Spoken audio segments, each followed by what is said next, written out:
Hello दोस्तों, आज हम पढ़ाएंगे आपको न्यूमेरिकल्स। ठीक है, अभी तक हम किस टॉपिक से रिलेट कर रहे हैं? Combined bending and direct stress. Clear? तो combined bending and direct stress पे आज आई सेक्शन का न्यूमेरिकल कराऊंगा। एक आई सेक्शन का कॉलम है और बहुत ही अच्छा कॉन्सेप्ट है, तो ऐसा न्यूमेरिकल पूछ सकता है एग्जाम में। ठीक है, तो यहाँ से कुछ कॉन्सेप्ट्स भी क्लियर होंगे आपके और न्यूमेरिकल की अप्रोच पता चलेगी। ठीक है, और वीडियोस पसंद आ रहे हैं तो आप लाइक करें, शेयर करें, सब्सक्राइब करें, अपने फ्रेंड्स को बोलें। ठीक है, फ्रेंड्स में शेयर करें और पास में बेल आइकन है उसको प्रेस करें। ठीक है, तो बेल आइकन प्रेस करेंगे तो आपको नोटिफिकेशंस मिलते रहेंगे नए नए वीडियोस के। क्लियर? तो आज आई सेक्शन का न्यूमेरिकल करते हैं। ये भी किस पे बेस्ड है? Combined bending and direct stress पे। ठीक है, मैंने एक सिमेट्रिकल आई सेक्शन लिया है। सिमेट्रिकल है, हर तरफ से सिमेट्री है उसमें। ठीक है, एक्स में सिमेट्री है, वाई में सिमेट्री है। अनसिमेट्रिकल आई सेक्शन का भी आपको कराऊंगा मैं, लेकिन वो बेंडिंग में पढ़ेंगे हम। बेंडिंग स्ट्रेसेस इन बीम्स पढ़ेंगे, उसमें unsymmetrical I section, T section, उनके न्यूमेरिकल्स भी करेंगे। डायरेक्ट शियर स्ट्रेस डिस्ट्रीब्यूशन में भी आपको कराएंगे हम। ठीक है, उसमें भी अनसिमेट्रिकल सेक्शंस के करेंगे, सिमेट्रिकल सेक्शंस के करेंगे। तो न्यूमेरिकल्स सबसे ज़्यादा ज़रूरी हैं किसी भी कॉम्पिटिशन एग्जाम के लिए, चाहे छोटा एग्जाम हो चाहे बड़ा एग्जाम हो। न्यूमेरिकल्स करने से कॉन्सेप्ट्स स्ट्रांग होते हैं और क्लियर होती है अप्रोच। ठीक है, तो इस क्वेश्चन को देखते हैं कैसे करना है हमें। ठीक है, पहले पढ़ते हैं इसको। A short I section, column है ये, दिस इज कॉलम, ये कॉलम है ये पूरा इस तरह का। ठीक है, लोड ऊपर से लग रहा है कॉलम पे, हमें पता है कॉलम पे लोड ऊपर से ही लगता है। कॉलम है इस तरह का, कॉलम पे लोड हमेशा ऐसे ही लगता है। किस तरह लगता है? कॉलम इस तरह का होता है। ये तो हमारा रेक्टेंगुलर सेक्शन है, क्रॉस सेक्शन से पता चलता है। तो ये क्रॉस सेक्शन कैसा है? रेक्टेंगुलर है। तो ये देखो, ये क्रॉस सेक्शन कैसा? आई सेक्शन है। तो ये कॉलम जो है ये आई सेक्शन का है। ठीक है, ये कॉलम पूरा मैंने बना दिया जिससे आपको क्लियर रहे। एग्जाम में कभी कभी इस तरह का डायग्राम दे देगा तो इससे कंफ्यूज नहीं होना है। कभी कभी क्रॉस सेक्शन नहीं देगा, अपन ने तो बना दिया यहाँ पे सब कुछ। ठीक है, ईजी अप्रोच के लिए। बट कभी कभी क्या करता है, सिर्फ ये डायग्राम बना के दे देता है, वो नहीं देता। तो इससे भी आपको अप्रोच क्लियर होनी चाहिए। तो कॉलम इस तरह का होता है और कॉलम पे किस तरह का लोड आता है? इस तरह का। ठीक है, कॉलम पे हमेशा कैसा लोड आता है? दोनों तरफ से इस तरह का कंप्रेसिव लोड, ऐसे प्रेस होता है कॉलम। अब हमें पता है कॉलम पे लोड एक्सिस पे लगता नहीं है, तो कॉलम पे लोड कहाँ लगता है? थोड़ा सा हटके लगता है, हटके लगता है। हटके लगेगा तो क्या होगा? अब लोड इधर की तरफ लग रहा है, इधर की तरफ, तो यहां से ये प्रेस करेगा इसको, यहां से ये प्रेस करेगा तो इस पोर्शन पे तो कंप्रेस करेगा ये, लेकिन ये पोर्शन किस में आ जाएगा? टेंशन में आ जाएगा। जब लोड इधर लगेगा इस पॉइंट पे, इधर पास में, तो ये इधर से प्रेस करेगा तो ये इधर जाएगा, इधर जाएगा, ये यूं मुड़ेगा, यूं मुड़ेगा, तो ये तो कंप्रेशन में आ गया पार्ट और ये टेंशन में आ गया। तो कॉलम क्या करेगा? लिफ्ट करने की कोशिश करेगा। तो कॉलम में टेंशन नहीं आना चाहिए। ठीक है, सेम वही अप्रोच यहाँ पे है न्यूमेरिकल की हमारे पास। क्या अप्रोच है? इसमें ये आई सेक्शन है, ये देखो ये क्रॉस सेक्शन है जिसको मैंने वहां ड्रॉ कर दिया। ये आई सेक्शन का क्रॉस सेक्शन और ये पूरा कॉलम है, इस पे लोड लग रहा है ऊपर से। अब हमें पता है ये लॉन्गिट्यूडनल एक्सिस है इसकी, और ये एक्स एक्सिस है, ये वाई एक्सिस है जो कि ट्रांसवर्स एक्सिस है। तो एक्स एक्सिस हमारी ये हो जाएगी, वाई ये हो जाएगी और जेड यहाँ पे पॉइंट हो जाएगी, ये जेड एक्सिस। ठीक है, जेड एक्सिस क्रॉस सेक्शन में तो दिखे नहीं की, क्योंकि जेड एक्सिस कौन सी होती है? Longitudinal axis. लॉन्गिट्यूडनल एक्सिस के परपेंडिकुलर जो प्लेन होता है उसी को तो क्रॉस सेक्शन प्लेन बोलते हैं हम। तो लॉन्गिट्यूडनल एक्सिस के परपेंडिकुलर ही हमारा क्रॉस सेक्शन का प्लेन है। ठीक है, तो एक्स एक्सिस, वाई एक्सिस और ये जेड एक्सिस। क्लियर? तो ये अपनी एक्स हो जाएगी, ये y हो जाएगी और ये z हो जाएगी। ऐसे ये हमारी z एक्सिस है, ये y एक्सिस है, ये x एक्सिस है। ठीक है, अब ये पूछ क्या रहा है? कंप्रेसिव लोड लग रहा है 120 किलो न्यूटन का, ये देखो, और वो लग किधर रहा है? इस फ्लैंज के सेंटर में। तो आई सेक्शन में पहले फ्लैंज और वेब देख लो आप। ये जो बॉटम पार्ट होते हैं इनको फ्लैंज बोलते हैं। ठीक है, FLANGE, और ये जो सेंटर वाला पार्ट होता है इसको वेब बोलते हैं आई सेक्शन में। क्लियर? तो ये वेब और फ्लैंज होता है। अब वो कह रहा है कि कंप्रेसिव लोड लग रहा है 120 kilo Newton at the mid point of one flange. Question को अच्छे से पढ़ना है। At the mid point of one flange, मतलब ये एक फ्लैंज है, इसके मिड पॉइंट पर लग रहा है कितना? 120 किलो न्यूटन का कंप्रेसिव लोड। क्लियर इतना? अब ये कह रहा है determine the extreme stresses for the section. Maximum stresses इसके लिए फाइंड करने हमें। एक्सट्रीम स्ट्रेसेस हमें पता है ये लोड कौन सा है? इसेंट्रिक एक्सियल लोड है, क्योंकि ये लॉन्गिट्यूडनल एक्सिस और इससे हटके लग रहा है। अगर लोड इस लॉन्गिट्यूडनल एक्सिस पे ही लग जाता तब तो एक्सियल लोड होता, लेकिन लोड क्या है? इससे हटके थोड़ा लग रहा है, तो ये इसेंट्रिसिटी आ गई, दिख रही है? ये इसेंट्रिसिटी आ गई अपने पास। तो लोड इससे हटके लग रहा है, तो लोड कौन सा? Eccentric axial compressive load. Clear? अब ये लोड इधर लगेगा तो इधर से सेक्शन को क्या करेगा? ये कंप्रेस करने की कोशिश करेगा और इधर से सेक्शन को लिफ्ट करने की कोशिश करेगा। आ रहा है समझ में? इसके पैरेलल यहां लगा के और एक अपोजिट लगा के भी तुम चेक कर सकते हो, ऐसा कुछ नहीं है। ये लॉन्गिट्यूडनल एक्सिस पे एक पैरेलल एक अपोजिट लगा दिया, ये दोनों कपल बनाएंगे तो ये दोनों इस सेक्शन को क्या करेंगे? इधर से नीचे प्रेस करने की कोशिश करेंगे और पूरे सेक्शन पे एक कंप्रेसिव लोड तो है ही, तो एक कंप्रेसिव लोड तो पूरे सेक्शन पे है ही हमारे पास। क्लियर? लेकिन ये जो कपल बनाएगा ये इसको यहां से प्रेस करने की कोशिश करेगा, उधर से ये नीचे प्रेस करने की कोशिश करेगा, तो यहां पे जो स्ट्रेस आएंगे वो कौन से आएंगे? ये वाले आएंगे। और इस जगह पे जो स्ट्रेस आएंगे वो कौन से आएंगे? कंप्रेसिव तो पूरे कॉलम पे आएगा ही, माइनस सिग्मा है, लेकिन यहाँ टेंशन में आ जाएगा ये दो तरह के स्ट्रेसेस आएंगे दोनों तरफ। और बेंडिंग किसके अबाउट होगी? ये देख लो, ये एक्स एक्सिस है, एक्स के अबाउट ही हो रही है बेंडिंग।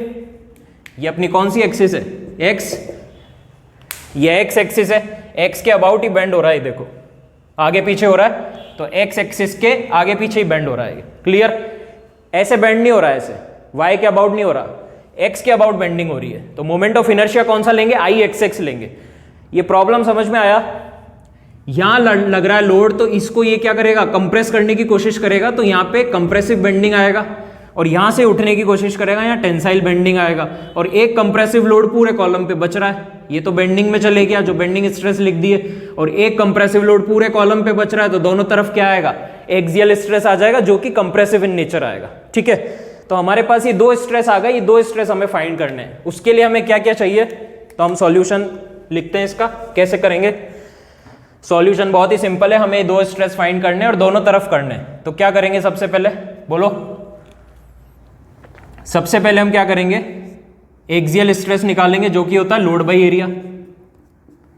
ठीक है, अब लोड कितना है? 120 किलो न्यूटन है। किलो न्यूटन को न्यूटन में कन्वर्ट करेंगे तो ये हो जाएगा लोड 10⁻³ और एरिया कितना होगा? एरिया किसका लेना है हमें? आई सेक्शन का लेना है। तो आई सेक्शन का एरिया कितना होगा? यहां निकाले, एरिया कितना होगा?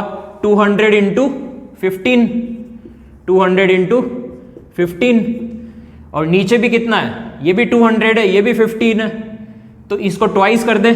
200 इंटू 15, 200 इंटू 15, तो इसको ट्वाइस कर दें, ट्वाइस, प्लस इसमें कितना ऐड करेंगे? ये तो फ्लैंज का एरिया हो गया पूरा, और वेब का एरिया कितना होगा?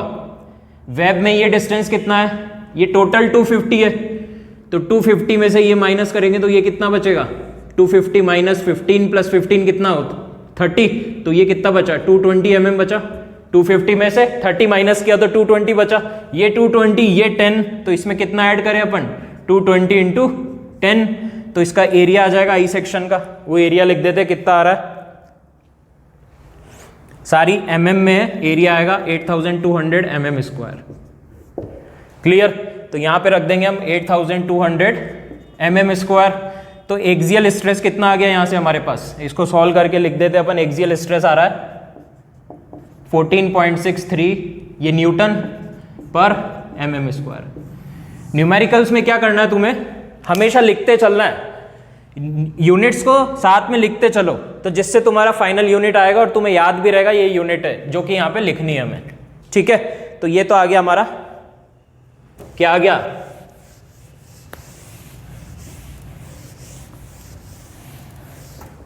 एक्सियल स्ट्रेस आ गया। एक्सियल स्ट्रेस को हम यहां पे मेंशन कर देते हैं। एक्सियल स्ट्रेस कितना आ रहा है?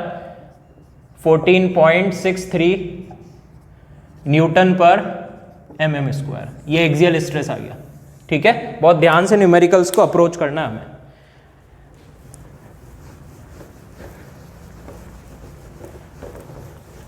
एक्सियल आ गया। अब हमें क्या फाइंड करना है? Bending stress, sigma B. Sigma B कितना होता है? Formula my/i। एक्स एक्स लिख दूं क्योंकि यहां पे बेंडिंग किसके अबाउट हो रही है? एक्स एक्सिस के अबाउट। ये एक्स एक्सिस है और ये नीचे जा रहा है सेक्शन, ये ऊपर आ रहा है, तो बेंडिंग किसके अबाउट हो रही है? एक्स एक्सिस के अबाउट। तो आई एक्स एक्स लेके चलेंगे। तो सबसे पहले मोमेंट लिख देते हैं। मोमेंट कितना होगा? P इंटू ई, और m is equal to P into eccentricity कितनी होती है? इसेंट्रिसिटी की बेसिक डेफिनेशन पे जाओ। क्या होता है बेसिक डेफिनेशन? लोड की लाइन ऑफ एक्शन और मेंबर की लॉन्गिट्यूडनल एक्सिस के बीच की परपेंडिकुलर डिस्टेंस। तो लोड की लाइन ऑफ एक्शन ये हो गई, मेंबर की लॉन्गिट्यूडनल एक्सिस ये हो गई। ये देखो लोड की लाइन ऑफ एक्शन यही है ना, और मेंबर की लॉन्गिट्यूडनल एक्सिस ये है, तो कितना हुआ ये डिस्टेंस, इसका हाफ करते हैं तो हाफ पूरा कितना हो जाएगा, ये 125 हो जाएगा पूरा। तो और 125 में से भी कितना माइनस करें, ये डिस्टेंस माइनस करें इतना, जो कि कितना है 7.5, क्योंकि ये 15 है, 15 का हाफ कितना हुआ 7.5, तो 125 में से कितना माइनस करें हम 7.5, ठीक है। ये आ गया अपना E की वैल्यू, इसेंट्रिसिटी। सबको अलग अलग लिख लो, कभी भी दिक्कत नहीं आएगी, ठीक है। ये इस साइड का स्ट्रेस है। तो ये तो आ गया M को और सेपरेटली लिख सकते हैं हम, P की वैल्यू कितनी है 120 किलो न्यूटन, इसको करा न्यूटन में कन्वर्ट, इनटू 125 माइनस 7.5, ये तो आ गई M की वैल्यू। तो हमेशा एक एक वैल्यू को सेपरेटली लिखो इसमें, ठीक है।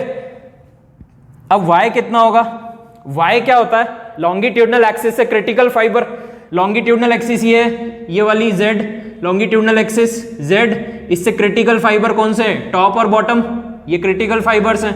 तो लॉन्गिट्यूडनल एक्सिस से क्रिटिकल फाइबर की डिस्टेंस कितनी हुई टोटल 125 mm, ये हो गया Y। अब अपन देखते हैं I कितना होगा। मैंने क्या लिया है, सिमेट्रिकल आई सेक्शन लिया है, अनसिमेट्रिकल आई सेक्शन नहीं लिया है, ये सिमेट्रिकल आई सेक्शन है, ठीक है। सिमेट्रिकल आई सेक्शन में हमें कोई दिक्कत नहीं है मोमेंट ऑफ इनर्शिया निकालने में।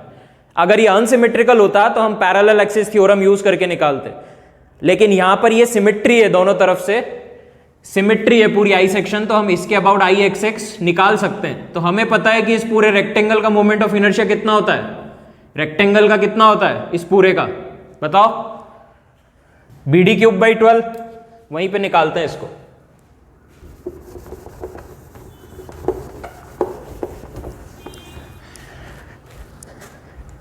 भाई रेक्टेंगल का कितना होता है, आई निकालते हैं आई सेक्शन का, इस पूरे रेक्टेंगल का क्या होगा BD³/12, तो B कितना है 200 और D कितना है 250, इसका क्यूब बाय 12, इसमें से क्या माइनस करना पड़ेगा भाई, ये तो हमने पूरे रेक्टेंगल का निकाल लिया, अब इसमें से ये वाला माइनस करना पड़ेगा ना, ये पोर्शन। तो पूरे रेक्टेंगल का आई एक्स एक्स कितना हुआ BD³/12, 200 इंटू 250 का क्यूब/12, इसमें से माइनस कर देते हैं इस वाले को, इस पोर्शन को, इस रेक्टेंगल को, तो ये रेक्टेंगल कितना बचा, तो इस रेक्टेंगल में कितना बचा अपने पास दिख रहा है। तो इस रेक्टेंगल में ये 200 है, 200 में से कितना माइनस कर दे 10, तो 200 में से 10 माइनस करा तो इसकी टोटल कितनी बची विड्थ, ये कितनी बची टोटल 190 mm, और ये 250 है, 250 में से दोनों तरफ 30 माइनस हो गया, तो ये टोटल कितना बचा 220, आ रहा है समझ में। तो ये विड्थ कितनी बची 190, 200 में से 10 माइनस किया, ये 190 बची, तो B की वैल्यू कितनी हुई 190 इंटू डेप्थ कितना बचा, टोटल 250 है, 250 में से कितना माइनस कर दिया 15 और 15 30 माइनस कर दिया 250 में से, तो 220 बचा, 220 डेप्थ हो गई इसकी, तो 190 इंटू 220 का क्यूब बाय 12, यहां से क्या आ जाएगा हमारे पास आई एक्स एक्स आ जाएगा। आई एक्स एक्स कितना आ रहा है उसकी वैल्यू लिख देते अपन, ये आ रहा है 9.1823 इंटू 10⁻⁷, यूनिट क्या होगी mm⁴। क्लियर, यूनिट जरूर लिखनी है, कोई सा भी प्रॉब्लम हो, BD³/12, B की यूनिट mm, D की यूनिट mm, बट mm का क्यूब है तो mm की पावर 4 होगी, तो 9.1823 इंटू 10⁻⁷ mm⁴, ये आई आ रहा है इस आई सेक्शन का, आई एक्स एक्स, और वही चाहिए हमें। तो आई एक्स एक्स कितना आ गया 1823 इंटू 10⁻⁷ mm⁴, ये आई एक्स एक्स आ गया अपने पास। ये सारी वैल्यू रख देंगे हम सिग्मा बी में, सिग्मा बी में ये वैल्यू रखी तो कितना हो गया 120 इंटू 10⁻⁵, 125 माइनस 7.5 इंटू वाई कितना है 125 और आई कितना है 9.1823 इंटू 10⁻⁷। तो यहां से बेंडिंग स्ट्रेस की वैल्यू निकल के आएगी जो कि आ रही है 19.19 न्यूटन पर mm²। ये आ गया बेंडिंग स्ट्रेस, ठीक है। तो अब दोनों तरफ हम स्ट्रेस निकाल लेंगे, तो इस जगह पे स्ट्रेस निकालेंगे तो कितना हो जाएगा, इधर निकालेंगे तो कितना हो जाएगा minus sigma A plus sigma B. Minus sigma A कितना है 14.63 और सिग्मा बी कितना है 19.19, तो ये कितना आ जाएगा, ये आ जाएगा 4.56 न्यूटन पर mm स्क्वायर टेंसाइल नेचर का। ये तो एक वैल्यू आ गई, और दूसरी वैल्यू कितनी आएगी, ये रही दूसरी। तो सेकंड वैल्यू कितनी आएगी यहीं लिख देते हैं।